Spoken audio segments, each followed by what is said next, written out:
మీరు 'Rocky' movie చూసారా? 'Rocky' మూవీలో ఎన్టీఆర్ చెల్లిని వరకట్నం కోసం ఎంతగా వేధించి చంపేస్తారో, అలాగా చాలామంది అమ్మాయిల్ని చంపేసేవాళ్ళు గదా! బట్ ఇవి పాస్ట్‌లో చూసుకుంటే చాలా ఉండేవి. వరకట్నం కేసెస్ గానీ, వరకట్నం మీద వేధింపులు గానీ ఇవన్నీ. బట్ ఇక్కడ అంటే ఏ యుగం వచ్చిన తర్వాత కూడా వరకట్నం వేధింపులు ఉన్నాయా అంటే బట్ స్టిల్ ఉన్నాయి. ఇలాంటి ఒక సిమిలర్ కేస్‌కే నిన్న జడ్జిమెంట్ వచ్చింది. అసలు ఆ కేస్ ఏంటి? దాని డీటెయిల్స్ ఏంటి? అనే దాని గురించి మనం డిస్కస్ చేద్దాం. మనతో పాటు అడ్వకేట్ మాలతి గారు ఉన్నారు. మేడంతో మాట్లాడదాం. Hello madam. హలో. అసలు ఆ వరకట్నంకి సంబంధించిన కేసు ఏంటి? ఆ కేసులో ఉన్న ట్విస్ట్ ఏంటి మేడం? ఈ ఇన్సిడెంట్ కేరళలో జరిగింది. మే 2019లో అయిందంటే ఇది మీరు వింటే మాత్రం మీకు గూస్ బంప్స్ వస్తాయి. అంటే ఈ కాలంలో కూడా ఇన్ని రోజులు అయిన తర్వాత కూడా అంటే మీరు అన్నట్టు ఏఐ యుగంలో కూడా ఇంత మోడర్న్ లైఫ్ కేరళ అయితే మనకు తెలుసు.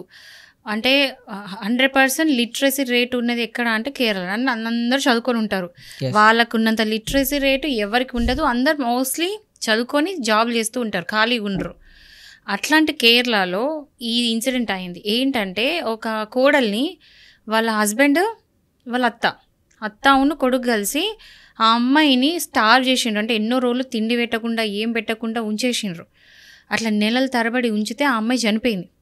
అండ్ మీరు నమ్మరు, ఆ అమ్మాయి చనిపోయినప్పుడు ఆ అమ్మాయి వెయిట్ జస్ట్ 21 kgs. ఒక మనిషి ఒక అడల్ట్ ఎంత వెయిట్ ఉంటారు?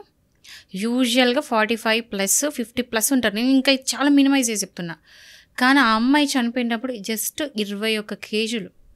సో ఈ కేసు అనేది ఫైల్ అయిన తర్వాత ఎప్పుడైతే ఆ అమ్మాయి చనిపోయిందో, యూజువల్గా ఇప్పుడు మనం వరకట్నపు ఏదైతే మర్డర్స్ ఉంటాయో అది ఏంటంటే ఒక అమ్మాయి సపోజ్ చచ్చిపోయింది అనుకోండి ఒక అత్తగారింట్లో, అంటే మీ లాలో చెప్తున్నా, ఒక అమ్మాయి పెళ్లి చేసుకున్న అమ్మాయి అత్తగారింట్లో చనిపోతే పెళ్లి చేసుకొని ఒక 7 ఏళ్ళు లోపల అయితే అది వరకట్నం చావు కింద ఫస్ట్ అక్కడి నుంచి స్టార్ట్ చేస్తారు ఇన్వెస్టిగేషన్. ఓకేనా? 7 ఏళ్ళు దాటితే అది వరకట్నం చావు కాదు. ఒకవేళ పెళ్లి చేసుకున్న అమ్మాయి కనుక అత్తగారింట్లో సస్పీషియస్గా అనుమానాస్పదంగా కనుక చచ్చిపోతే అది వరకట్న హత్య కింద వేసుకుంటారు. అట్లా స్టార్ట్ చేస్తారు ఇన్వెస్టిగేషన్. సో ఈ కేసులో కూడా ఆ అమ్మాయి చనిపోతే ఆ అమ్మాయి వీళ్ళు ఏం చెప్పుకున్నారు తెలుసా? ఆ అమ్మాయికి ఏదో రోగం వచ్చింది చచ్చిపోయింది అని చెప్పేసి ఆ అత్త మంచి క్లెవర్గా అత్త కొడుకు అంటే సారీ వాళ్ళ హస్బెండ్ చెప్పుకున్నారు. తర్వాత ఆ అమ్మాయి వాళ్ళ అమ్మ నాన్న వాళ్ళ చుట్టాలు చనిపోయిన తర్వాత చూస్తారు కదా, అంతే 21 kg అంటే ఒకసారి ఊహించుకోండి ఎట్లుంటుంది. ఆ అమ్మాయి బక్క చిక్కిపోయి బొక్కలు వెళ్ళి అట్లుంటుందా? అది చూసిన తర్వాత వీళ్ళకి డౌట్ వచ్చింది. ఎందుకు ఏదో అయిందని చెప్పేసి ఆరా అట్లా అంత తీస్తే ఏం తెలిసిందంటే అర్థమైంది ఏంటంటే వీళ్ళు తిండే పెట్టలేదంట నెలల తరబడి. అంటే ఓన్లీ తిండే కాదండి, ఆమెకు కావాల్సింది ఏది బట్టలు ఇవ్వకపోవడము, అంటే వేసుకోవడానికి బట్టలు ఇప్పుడు స్నానం చేయనీయకపోవడము, అదేమంటారు బేసిక్ నీడ్స్ ఏవైతే మనిషికి ఉంటాయో వాష్రూమ్కి వెళ్ళనీయకపోవడము, అలా టార్చర్ పెట్టిండ్రంట. ఆ అమ్మాయి పాప ఆకలి అలమటించి లాస్ట్కి చచ్చిపోయింది. సో ఇవి ఎవరికైతే రిలేటివ్స్కున్న ఫ్రెండ్స్కి తెలిసి వాళ్ళు కంప్లైంట్ పెట్టి పోలీసు వాళ్ళకి ఇన్ఫార్మ్ చేస్తే పోలీసు వాళ్ళు ఇన్వెస్టిగేట్ చేసి కోర్టులో రికార్డ్ వేసిండ్రు. అంటే వీళ్ళు ఇన్వెస్టిగేషన్ రిపోర్ట్ వేయాలి కదా, వేసిండ్రు కోర్టులో వేస్తే ఏంటంటే అక్కడ మనకి చూడాల్సిన విషయం ఏంటంటే అది ఫైనల్ ప్రూఫ్ కాదు, అంటే కంక్లూజివ్ ప్రూఫ్ కాదు. అంటే ప్రూఫ్ అనేది లేదు, వాళ్ళే చంపిండ్రు. ఇదేమవుతుందంటే కల్పబుల్ హోమిసైడ్ అవుతుంది, ఎగ్జాక్ట్లీ మర్డర్ అవుతలేదు. ఇక్కడ కల్పబుల్ హోమిసైడ్ గురించి మాట్లాడదాం. కల్పబుల్ హోమిసైడ్కి ఉన్న మర్డర్కి ఉన్న డిఫరెన్స్ ఏంటంటే మర్డర్ అంటే జాన్ బూజ్కి కావాలని చంపడం, కానీ కల్పబుల్ హోమిసైడ్ అంటే ఏంటంటే మన వల్ల ఒకరు చావడం. అర్థమవుతుందా? మనం చంపడం మర్డర్ అవుతుంది, కానీ మన వల్ల ఒకరు చావడం కల్పబుల్ హోమిసైడ్ అవుతుంది. సో ఇది స్మాల్ అంటే సింపుల్ లాంగ్వేజ్లో పబ్లిక్ అర్థమయ్యేటట్టు చెప్తున్నా. సో ఈ కేసు కల్పబుల్ హోమిసైడ్ కింద పడేసి ఆ సెక్షన్ కింద పడేసి ఐపీసీ ప్రకారం సెక్షన్ 299 ప్రకారం ఆ సెక్షన్లో పడేసి కోర్టు అనేది చూడడం జరిగింది. సో రిలేటివ్స్ ఇచ్చిన వాంగ్మూలం బట్టి ఈ అమ్మాయి వెయిట్ 21 kgs ఇదంతా చూసి ఇదంతా ఒక ఎవిడెన్స్ లాగా తీసుకొని ఆ విధంగా అంటే ప్రూఫ్ ప్రాపర్గా లేకున్నా కూడా వీళ్ళే దీనికి కారణం, అంటే ఎవరు వాళ్ళ అత్త వాళ్ళ హస్బెండే కారణం ఆమె చావుకి అని కోర్టు నిర్ధారించి నిన్ననే ఏప్రిల్ 30వ తారీఖు రోజు తీర్పు ఇచ్చింది. వాళ్ళకి లైఫ్ ఇంప్రిజన్మెంట్, వాళ్ళ అమ్మకి కానీ హస్బెండ్ కానీ లైఫ్ ఇంప్రిజన్మెంట్ ఇచ్చింది. సో జీవితాంతం వాళ్ళు జైల్లోనే ఉండాలి, ఇంకా లైఫ్ ఇంప్రిజన్మెంట్. సో ఇది శిక్ష వేసింది. అయితే ఇక్కడ నాకు ఆశ్చర్యం అనిపించింది, అంటే ఈ కాలంలో కూడా ఇంత డెవలప్ అవుతుంటే కూడా వరకట్నం చావులు అది కేరళలో చూడడం. బట్ మెచ్చుకోవాల్సింది ఏంటంటే కనీసం పర్ఫెక్ట్ ప్రూఫ్స్ లేకపోయినా జస్ట్ దొరికిన ఎవిడెన్స్ బట్టి ఒక కంక్లూజన్కి వచ్చి వాళ్ళ అంటే ఆ అమ్మాయి వెయిట్, పోస్ట్ మార్టం రిపోర్ట్ అన్నీ చూసినాక దాన్ని బేస్ చేసుకొని వాళ్ళకి లైఫ్ అంటే వాళ్ళు ఏమి ఎక్స్పెక్ట్ చేసిండ్రు, ఆ అమ్మాయి చనిపోయింది, ఉట్టుట్టుగా చనిపోయింది, హెల్త్ ఖరాబ్ అయ్యి చచ్చిపోయిందని మంచిగా తప్పించుకుందాం కేసు నుంచి అనుకున్నారు. కానీ టైంకి పోలీసులు ఎంటర్ అయ్యి కరెక్ట్ ఇన్వెస్టిగేషన్ చేసి ఇచ్చినప్పుడు అండ్ కోర్ట్ కరెక్ట్ దాన్ని కరెక్ట్ వేలో తీసుకొని దాన్ని మొత్తం ప్రొసీడింగ్ చేసి ఇచ్చినందుకు అందరిని అప్రిషియేట్ చేయాలి ఇక్కడ. అంటే ఇప్పుడు మీరు చెప్పిన దాన్ని బట్టి అంటే ఎవిడెన్స్ ఏం లేదు అక్కడ, జస్ట్ వెయిట్ని బేస్ చేసుకొని ఈ కేసు అనేది కంక్లూడ్ చేశారంటారా?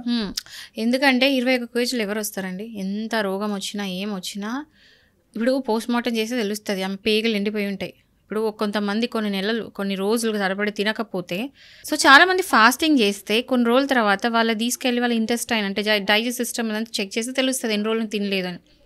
సో అది ఒక ఎవిడెన్స్ అయింది. మళ్ళీ ఇక్కడ ఏమి ఎవిడెన్స్ వెళ్ళిందంటే రిలేటివ్స్ నుంచి వాళ్ళు ఆల్రెడీ వాళ్ళ అత్త ఎట్లనో వాళ్ళ అంటే ఇప్పుడు చెప్పిన కదా 7 ఏళ్ళ లోపల అంటే ఫస్ట్ వాళ్ళు స్టార్ట్ చేసేది ఇన్వెస్టిగేషన్ వరకట్న వేధింపు చావు అని చెప్పేసి స్టార్ట్ చేస్తారు. ఫస్ట్ సస్పెక్ట్ వచ్చేసి అత్త అవుతుంది, హస్బెండ్ అవుతాడు అంతే. సో అక్కడ నుంచి స్టార్ట్ చేస్తే అక్కడ ఇన్వెస్టిగేషన్ రిపోర్ట్ అర్థమైంది ఏంటంటే వీళ్ళు టార్చర్ పెట్టిండ్రు, ఫుడ్ ఇవ్వకపోవడం, ఆమెకు బేసిక్ అమ్యూనిటీస్ ఇవ్వకపోవడం, ఆమెని అంటే తిట్టక కొట్టక చంపుతారు అన్నట్టు అట్లా చంపడం జరిగింది. సో ఆమె మీద చిన్న కూడా ఏమి ఇట్లా చిన్న మార్కులు లేదు, కానీ చనిపోయింది ఏంటి జస్ట్ స్టార్వే అంటే తిండి దొరక చనిపోయినట్టు పోస్ట్ మార్టం రిపోర్ట్ వచ్చింది. సో ఈ రిపోర్ట్ ఆధారం చేసుకొని చుట్టాలు ఇచ్చిన వాంగ్మూలం బట్టి కోర్టు నిర్ధారించింది. సో ఇప్పుడు మీరు లాయర్గా ఉన్న తర్వాత అంటే మీరు చూస్తుంటారు, అంటే మీకు ఇప్పుడు ప్రజెంట్ ఉన్న జనరేషన్లో ఈ వరకట్న వేధింపుల కేసులు అనేవి మీ దగ్గరికి వచ్చేవేమైనా ఉన్నాయో? టు బీ హానెస్ట్ ఏంటంటే లాస్ట్ డికేట్లో అంటే ఈ 10 years నుంచి మాత్రం తగ్గాయి. ఎందుకు అంటే ఇప్పుడు 490 ఇప్పుడు ఏమవుతుంది అసలు ఉల్టా అవుతుంది. 498 కేసులు అంటే ఈ సెక్షన్స్ ఎప్పుడైతే వచ్చినాయో ప్రజల్లో ఎవరికైతే 498 గురించి నాలెడ్జ్ పెరిగి అవేర్నెస్ పెరిగిందో ఏమవుతుందంటే భయపడుతున్నారు. ఇప్పుడు ఉల్టా అయిపోయింది మొత్తం, అంటే జంబలక్కడి పమ్మ అంటారు చూడ, అట్లా ఏమవుతుందంటే ఇప్పుడు ఆడవాళ్ళకి మగవాళ్ళు భయపడుతున్నారు. సో బేసికల్ తెలంగాణ వరకు వస్తే మాత్రం చాలా చాలా తగ్గాయి. అంటే ఇంకా రూరల్ ఏరియాస్లో ఉన్నాయి కానీ మరి చంపేంత. ఇదివరకు మీరు వినే ఉంటారు గ్యాస్ పీల్చడాలు, ఇంట్లో పెట్రోల్ పెట్టి తగలెట్టడాలు, రకరకాల టార్చర్ చూపించి ఇంట్లో కోడలని చంపే వినే ఉంటాం. దానివల్ల స్ట్రిక్ట్ రూల్స్ అయినాయి. సో ఏమంటారు డౌరీ యాక్ట్ కూడా వచ్చింది. సో ఈ యాక్ట్స్ అన్ని వచ్చాక ఏంటంటే స్ట్రిక్ట్గా అయినాయి కాబట్టి చాలా మటుకు తగ్గినాయి. బట్ డౌరీ తీసుకున్న వాళ్ళు ఇంకా ఉన్నారు, డౌరీ కోసం వేధించే వాళ్ళు ఇంకా ఉన్నారు, లేరన్నట్ల. బట్ చావులు అయితే తగ్గాయి, ఖచ్చితంగా తగ్గినాయి అని చెప్పొచ్చు. అండ్ ఇప్పుడు ఉల్టా అయిపోయింది కాబట్టి వీళ్ళే 498 వేసి అబ్బాయిలను బెదిరియడం, వాళ్ళ హస్బెండ్స్ని బెదిరియడము, వాళ్ళ హస్బెండ్కి సంబంధించి అత్త మామని బెదిరియడం. 498 అనేది ఎట్లా యూజ్ చేసుకుంటారంటే ఒక అస్త్రం, ఒక వెపన్, ఒక టూల్ లా యూజ్ చేసుకుంటున్నారు హస్బెండ్స్ని భయపెట్టడానికి. చాలామందికి అసలు ఏం లేకున్నా, ఏం హరాస్మెంట్ లేకున్నా హరాస్మెంట్ అని చెప్పుకుంటే 498 వేసేటోళ్ళు ఉన్నారు కదా, దానివల్ల ఎంతోమంది బలవుతున్నారు. ఇప్పుడు మన చట్టపరంగా చూసుకుంటే వరకట్నం కంటూ ఎలాంటి కేసెస్ ఉంటాయి? ఇఫ్ ఇన్ కేస్ వరకట్నానికి వేధింపులకు అది ప్రూవ్ అయింది అనుకోండి, ఇప్పుడు భర్తకు కానీ లేకపోతే అత్తమామలకు కానీ వీళ్ళకి ఎలాంటి శిక్షలు ఉంటాయి? దీనికి సంబంధించి డౌరీ ప్రాహిబిషన్ యాక్ట్ ఉంది. ఏంటంటే ఒకవేళ ఇదే చెప్తున్నాను, అందులో డౌరీ కనుక తీసుకున్నట్టు ఎవిడెన్స్ చూపించినా, లేకపోతే డౌరీ కోసం వేధిస్తున్నారు, డౌరీ కోసం రాజ్ చేస్తున్నారు అని చెప్తే ప్రాపర్ ఎవిడెన్స్ ఇస్తారంటే వాళ్ళని అరెస్ట్ చేస్తారు, డౌరీ యాక్ట్ కింద వేసుకోవచ్చు. ఇది కాకుండా నేను అదే చెప్తాను, ఒకవేళ 7 years లోపల కనుక చనిపోతే సస్పీషియస్ డెత్ కింద డౌరీ చావు అని చెప్పేసి వేస్తారు. సో ఈ యాక్ట్ అనేది ఉంది కాబట్టి ఎవరైనా కనుక ఇందులో ఇరుక్కుంటే 7 years నుంచి 14 years వరకు జైలు శిక్ష పడే అవకాశం ఉంది. ఇంక్లూడింగ్ అంటే హస్బెండే కావచ్చు, అత్తమామే కావచ్చు, ఆడపడుచులే కావచ్చు, వాళ్ళకి హస్బెండ్కి సంబంధించిన ఫ్యామిలీ మెంబర్స్ ఎవరి మీద కూడా కేసు పెట్టచ్చు డౌరీ యాక్ట్ కింద. Okay madam, thank you.